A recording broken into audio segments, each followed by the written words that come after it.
9, 2013, 0:50 and 38 seconds. 911 emergency. Yes, I'm in the middle of the field. The Staple just pushed some guys over. Right here going towards Javelin on both sides. My truck ran out of gas. There's one car here that got chasing to the woods. Please hurry. Okay, now run that by me. One more. I'm not talking to him. I actually ran into him. Ah, you ran into him. Okay. Got the first guy. Do you need an ambulance? Yeah, no, I need the cops. Okay. Is anybody hurt? Hello? Hello? Hello?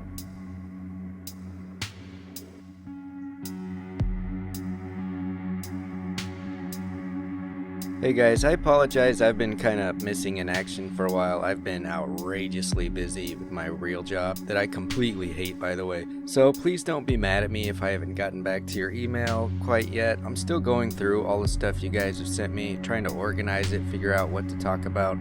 But I still wanted to put out a video in the meantime before the weekend. And out of all the suggestions and requests and stuff that you guys have sent me, there's a few topics that I see requested a lot more than the others. And that topic that I'm getting the most interest in right now is the missing 411 phenomenon. In this case specifically, the story of Brandon Lawson. There's a few others, but it seems like a lot of people are really interested in this one. And I can see why. It is absolutely an unsettling story. I'm not sure if David Paulides has officially recognized the case of Brandon Lawson as part of the missing 411 phenomena. Because, well, for one thing, I'm pretty sure that he was more than likely probably murdered. I don't know that for a fact, obviously. Nobody knows what happened to Brandon Lawson. A lot of the people who sent me the stuff about him seem to think that there's something more to it than that.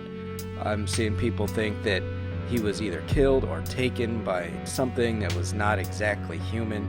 I'll let you guys decide about that stuff for yourself, but in my humble opinion, I'm leaning more towards the idea that he probably stumbled upon something that he was not supposed to see. Something along those lines.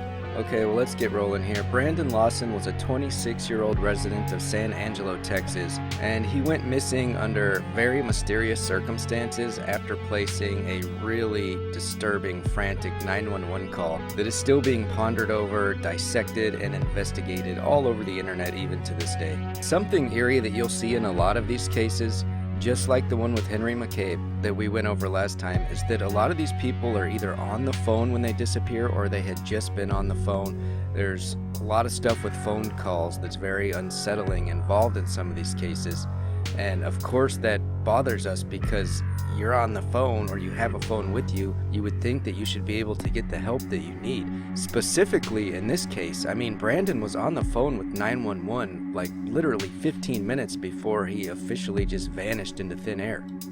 It's hard to make out exactly what Brandon is saying during this 911 call, but it's completely obvious to me anyways that he is in distress of some kind, and in my opinion he seems like he's afraid for his safety. You can tell that he's out of breath at the time. It sounds like he's either running or maybe he had just been running from something or maybe even fighting, who knows, but something seems like it definitely has him winded.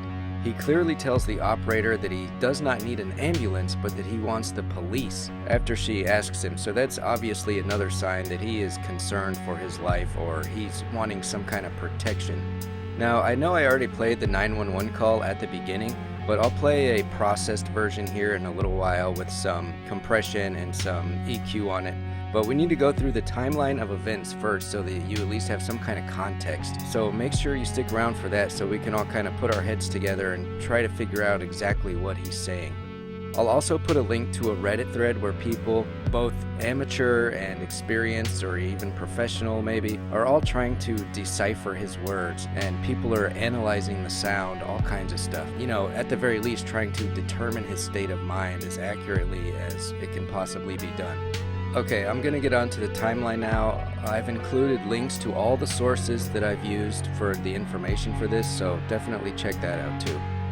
Brandon Lawson, an oil field worker and father of 4, was last seen when he left his San Angelo home on August 8, 2013 at approximately 11:53 p.m. after a spat with his common-law wife, Ledessa Lofton. Wanting some time to cool off, Brandon headed out towards his father's house after briefly talking with him on the phone.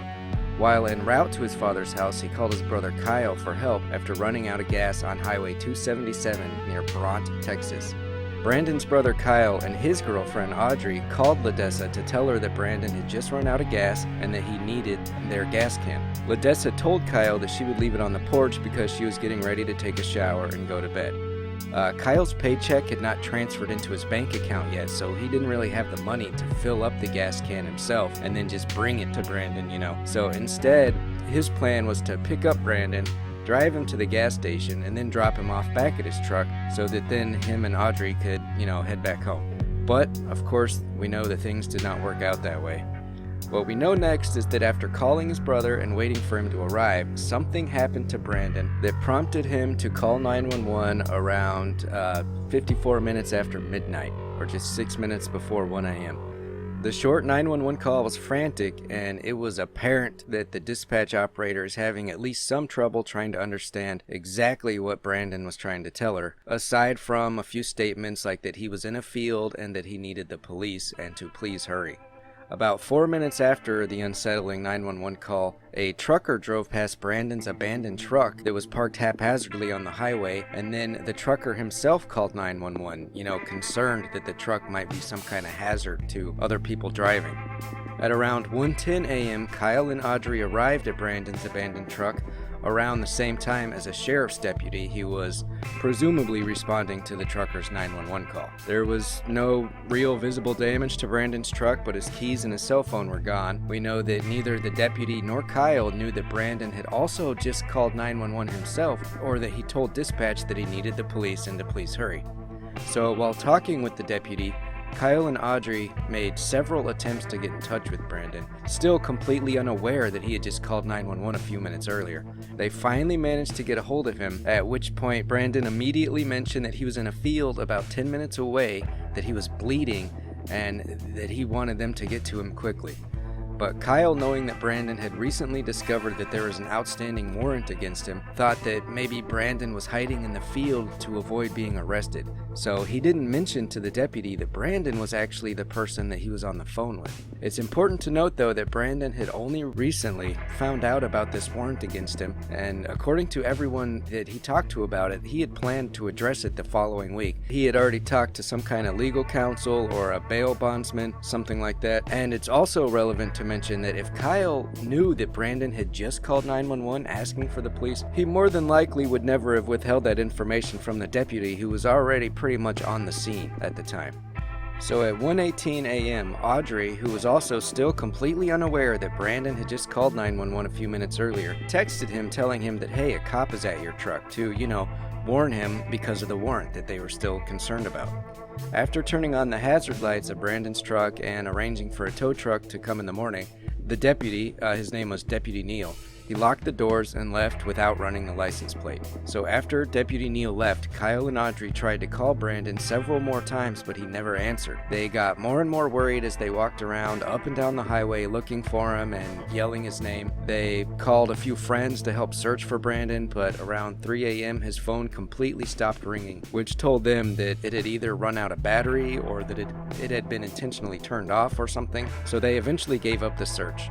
But before leaving, Kyle placed the empty gas can in the bed of Brandon's truck with the intention of returning after his check cleared, which was sometime around sunrise. Then, sometime close to 4:30 a.m., Ledessa became extremely concerned when she noticed several missed calls from both Brandon and Kyle, so she called the police around 5 a.m. to see if they discovered anything new, but they hadn't.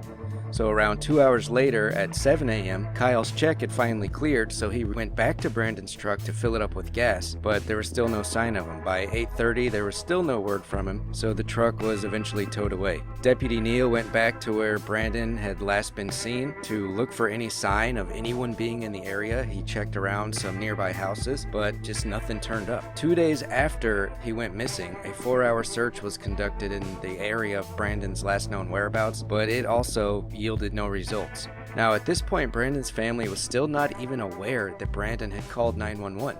Not until LaDessa reviewed the phone records about 3 days later and discovered that the call was made just 15 minutes before he completely disappeared. There's been no activity on Brandon's bank accounts or his cell phone since the night he disappeared.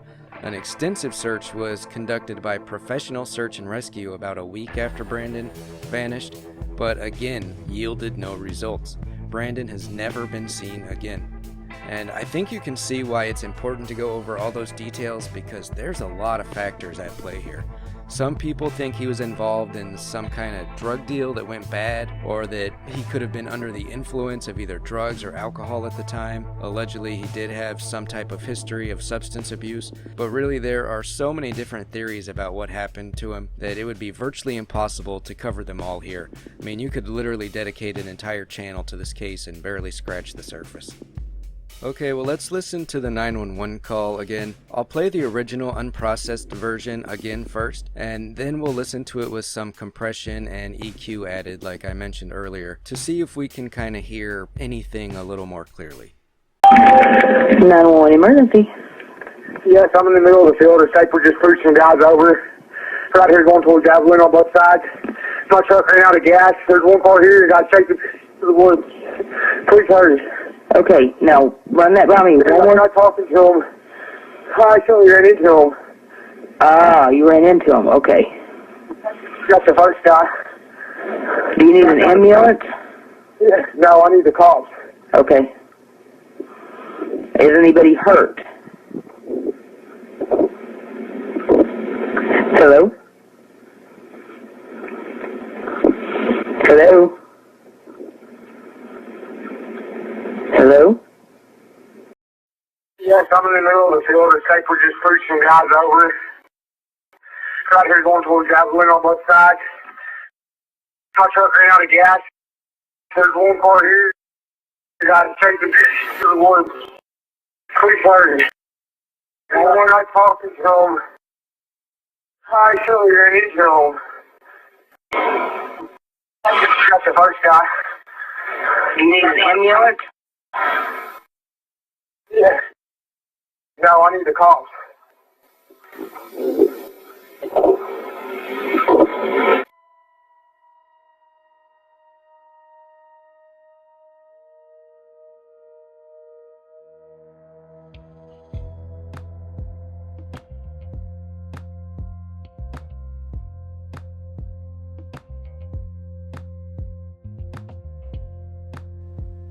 So what do you guys think he's actually saying here? It seems like nobody online can agree on specific words.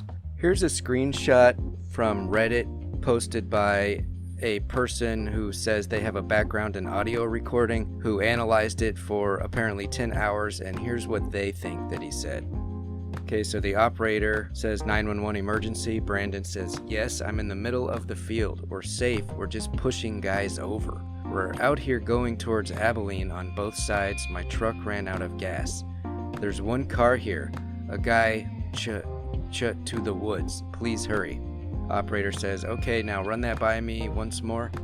Brandon, talking over the operator, says, they will not talk things over. I accidentally ran into him. Operator says, oh, you ran into him, okay. And then some unknown third voice says, detective. Then Brandon says, shot the first guy. And then you can obviously hear what sounds like a gunshot. Then the operator continues on, says, do you need an ambulance? Brandon says, yeah, no, I need the cops. Operator says, okay, is anybody hurt? And then Brandon whispers, crap. And then the operator just, keeps saying hello, hello. So this is one person's opinion. There are dozens, if not hundreds of these on Reddit. Lots of people have different theories on what he said. Look it up on different videos on YouTube also. There's got to be at least 1,000 different translations of this. I'm not so sure what I think he's saying myself. I mean, I could see a few different one of these being what he said. But definitely let me know what you guys think. I think I hear him say the word state trooper. I'm pretty sure I hear him say shot the guy. I think those actually are gunshots. I'm no expert on any of this, but that's just the impression I get from it. Okay, here's another one I want to show you guys. edit. In the video at the 1 minute and 3 second mark, I totally heard him quietly whisper, "Help me," and got the biggest chill. That would be during the section of audio where the screenshot I posted earlier, the sound engineer guy thinks that he's saying crap.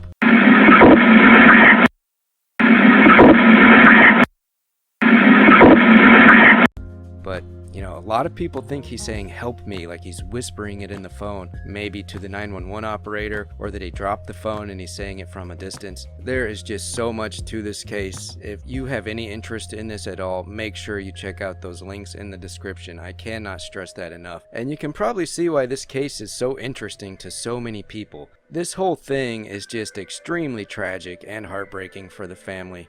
So if you're going to submit a theory in the comment section or whatever, please just, you know, be as respectful as you can, obviously. And I still think that he probably stumbled across some kind of bad activity going down while he was just walking down the road. I know a lot of people think that law enforcement might be involved in some capacity because it really does kind of sound like he's saying state trooper has some guys pulled over, and it almost even kind of sounds like and shot one of them.